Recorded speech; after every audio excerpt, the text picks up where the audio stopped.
Hello viewers, অচ্যুতার free coaching চ্যানেলে তোমাদের সকলকে স্বাগত জানাই। আজকের এই ভিডিওতে তোমরা যারা ওয়েস্ট বেঙ্গল স্টেট ইউনিভার্সিটিতে বিএ হিস্ট্রি অনার্সে 6 সেমিস্টারে পড়ছো, তোমাদের যে CC14 পেপারটি রয়েছে আন্তর্জাতিক সম্পর্কের ইতিহাস, এই পেপারটির 2025-এর সাজেশন নিয়ে আলোচনা করছি এই ভিডিওতে।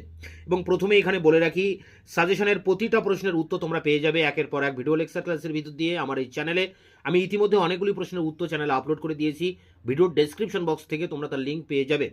তা দেখো, তোমাদের এই CC14 পেপারটির ফুল মার্কস 50 নম্বরের পরীক্ষা এবং 2 ঘন্টা সময়।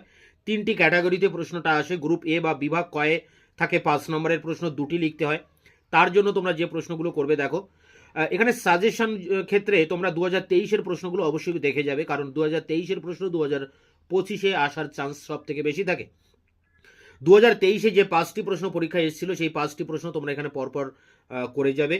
দেখো, প্রথম প্রশ্ন, লোকার্নো চুক্তি কেন অনুষ্ঠিত হয়? 2 1938 খ্রিস্টাব্দের মিউনিক চুক্তির গুরুত্ব লেখো। 3 ন্যাটো গড়ে ওঠার বিষয়ে সংক্ষিপ্ত আলোচনা করো। 4 বিশ্ব রাজনীতিতে নিস্তালিনীকরণকে কিভাবে ব্যাখ্যা করবে। 5 আফগানিস্তানের সোভিয়েত অধিকারের পশ্চাতের কারণগুলি কি ছিল। এই 5টি প্রশ্ন 2023-এ এসেছে, তোমাদের ক্ষেত্রেও আসতে পারে। 2টি প্রশ্ন তোমরা এর মধ্যে কমন পেয়ে যেতে পারো। এছাড়া 2022 সাল থেকেও তোমরা আরও 3টি প্রশ্ন দেখে যাবে। দেখো, রয়েছে ঠান্ডা যুদ্ধে ইয়াল্টা সম্মেলন 1945 কেন গুরুত্বপূর্ণ ছিল। আর পরেরটি রয়েছে কিউবা ক্ষেপণাস্ত্র সংকট 1962 সম্বন্ধে তোমার অভিমত কি।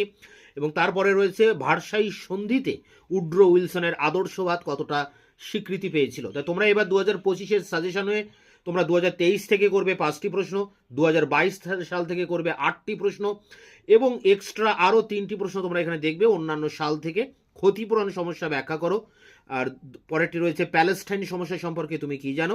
এবং শেষ প্রশ্ন, কিভাবে জার্মানি ভার্সাই চুক্তির বিধান দ্বারা প্রভাবিত হয়েছিল। তা এই 10 থেকে 11টি প্রশ্ন করলে তোমরা 100% 2টি প্রশ্ন কমন পেয়ে যাবে। এর মধ্যে এই 9, 10, 11 বিভিন্ন সালে এগুলো এসেছে। 2022 সাল থেকে 3টি এবং 2023 সাল থেকে 5টি প্রশ্ন নিয়ে মোট এই 10টি টিকা প্রশ্ন তোমরা করবে। এই 10টি প্রশ্নের উত্তর আমি চ্যানেলে আপলোড করে দেব খুবই দ্রুত। দেখো, এর মধ্যে আমি এই সমস্ত প্রশ্নের উত্তরগুলো কিন্তু দিয়ে দিয়েছি। ন্যাটো, নিস্তালিনীকরণ, কিউবা ক্ষেপণাস্ত্র সংকট, এর অ্যান্সার দেওয়া আছে, তার লিঙ্ক দেওয়া থাকবে ভিডিও ডেসক্রিপশন বক্সে। এরপরে আমরা গ্রুপ বিতে যাব, বা বিভাগ খ, যেখানে 8 নম্বরের প্রশ্ন লিখতে হবে। 2টি প্রশ্ন লিখতে হবে। এখানে 5টি প্রশ্ন পরীক্ষায় আসবে, তার মধ্যে থেকে 2টি প্রশ্ন লিখতে হবে। দেখো, প্রথম প্রশ্ন, কেন নাৎসি সোভিয়েত অনাক্রমণ চুক্তি স্বাক্ষরিত হয়েছিল। পরেরটি, ঠান্ডা যুদ্ধের রাজনীতিতে জার্মান সমস্যা কিভাবে গুরুত্বপূর্ণ হয়ে ওঠে। পরেরটি, সুয়েজ সংকট কতখানি আরব জাতীয়তাবাদের ফলশ্রুতি ছিল। পরেরটি, বৃহৎ শক্তিবর্গের উদ্দেশ্যগত দ্বন্দ্ব কোরিয়া যুদ্ধের উদ্ভবে কতখানি দায়ী ছিল। পরেরটি, সমসাময়িক বিশ্ব রাজনীতিতে বিশ্বায়নের প্রভাব সম্পর্কে আলোচনা করো। এই 5টি প্রশ্ন 2023 সালে এসেছে। এই 5টি প্রশ্নই তোমরা দেখে যাবে। আশা করি এর ভিতর থেকেই তোমরা 2টি 8 নম্বরের প্রশ্ন কমন পেয়ে যাবে। তাছাড়াও আরও 2টি প্রশ্ন তোমরা দেখবে 2022 সাল থেকে। দেখো, এসেছে 6 দাগের প্রশ্ন, 9-11 সন্ত্রাসবাদী আক্রমণ বিশ্ব রাজনীতিতে তাৎপর্যপূর্ণ ছিল কেন। এবং শেষ প্রশ্ন, বৃহৎ শক্তিবর্গের উদ্দেশ্যগত দ্বন্দ্ব কোরিয়া যুদ্ধের উদ্ভবে কতখানি দায়ী ছিল। তো এখানে মোট এই 7টি প্রশ্ন দেখে গেলে এর মধ্যে তোমরা 2টি প্রশ্ন কমন পেয়ে যাবে, এবং এই 7টি প্রশ্নের উত্তর আমি চ্যানেলে একের পর এক তার অ্যান্সার তোমাদের সামনে নিয়ে আসবো।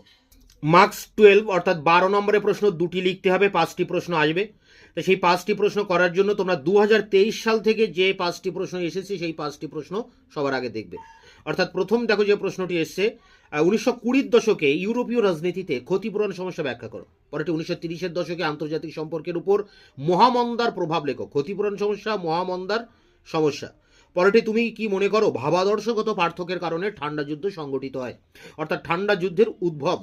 পরেরটি, তৃতীয় বিশ্বের উত্থানে বিভিন্ন রাজনৈতিক আদর্শগত ধারাগুলি কি লেখো। পরেরটি, দাতাত প্রক্রিয়া কতখানি ইউরোপীয় রাজনীতিতে পরিবর্তন এনেছিল। এই 5টি প্রশ্ন 2023 সাল থেকে তোমরা করবে। এর মধ্যে আমি তৃতীয় বিশ্ব এবং দাতাত এই 2টি প্রশ্নের উত্তর চ্যানেলে আপলোড করে দিয়েছি। বাকি 3টি প্রশ্ন খুব দ্রুত তোমাদের সামনে নিয়ে আসবো। তো এই 5টি প্রশ্ন ছাড়াও তোমরা 2022 সাল থেকে একটি প্রশ্ন অবশ্যই দেখবে, স্টালিন কিভাবে 1939 সাল পর্যন্ত সোভিয়েত ইউনিয়নের নিরাপত্তাকে নিশ্চিত করতে চেয়েছিলেন, তিনি কি এক্ষেত্রে সফল হয়েছিলেন। অর্থাৎ স্টালিনীকরণ বা পূর্ব ইউরোপে সোভিয়েতীকরণ প্রক্রিয়া কেমন ছিল তার উপরেই কিন্তু এর অ্যান্সার লিখতে হবে। এই প্রশ্নের উত্তর কিন্তু আমি চ্যানেলে আপলোড করে দিয়েছি। এরপরে দেখো রয়েছে অন্যান্য সাল থেকে তোমরা আরও 3টি প্রশ্ন দেখবে। 1948 সালে আরব ইসরায়েল সংঘর্ষের কারণগুলি বিশ্লেষণ করো। পরেরটি 1990 সালে জার্মানির পুনঃসংযুক্তির কারণগুলির মূল্যায়ন করো। এবং শেষ প্রশ্ন 1919 থেকে 1939 দুই বিশ্বযুদ্ধের মধ্যবর্তীকালে ফ্রান্সের নিরাপত্তার অনুসন্ধান। এই প্রশ্নটা একটু ঘুরিয়ে আসতে পারে। তো যাই হোক, এই 9টি প্রশ্ন তোমরা করবে। এর মধ্যে কিন্তু আমি 4টি প্রশ্নের উত্তর ইতিমধ্যে চ্যানেলে আপলোড করে দিয়েছি। এখানে আরব ইসরায়েল দ্বন্দ্ব, স্টালিনের করণ, দাতাত এবং তৃতীয় বিশ্ব, এর উত্তর কিন্তু চ্যানেলে আপলোড করা হয়ে গেছে। তোমাদের বাকি অন্যান্য সমস্ত প্রশ্নের উত্তর আমি খুব দ্রুত তোমাদের সামনে নিয়ে আসবো, তাই তোমরা অবশ্যই চ্যানেলকে সাবস্ক্রাইব করে রাখবে। ভিডিওটি ভালো লাগলে বন্ধুদের কাছে শেয়ার করবে এবং নিজেরা সাবস্ক্রাইব করে চ্যানেলের পাশে থাকবে।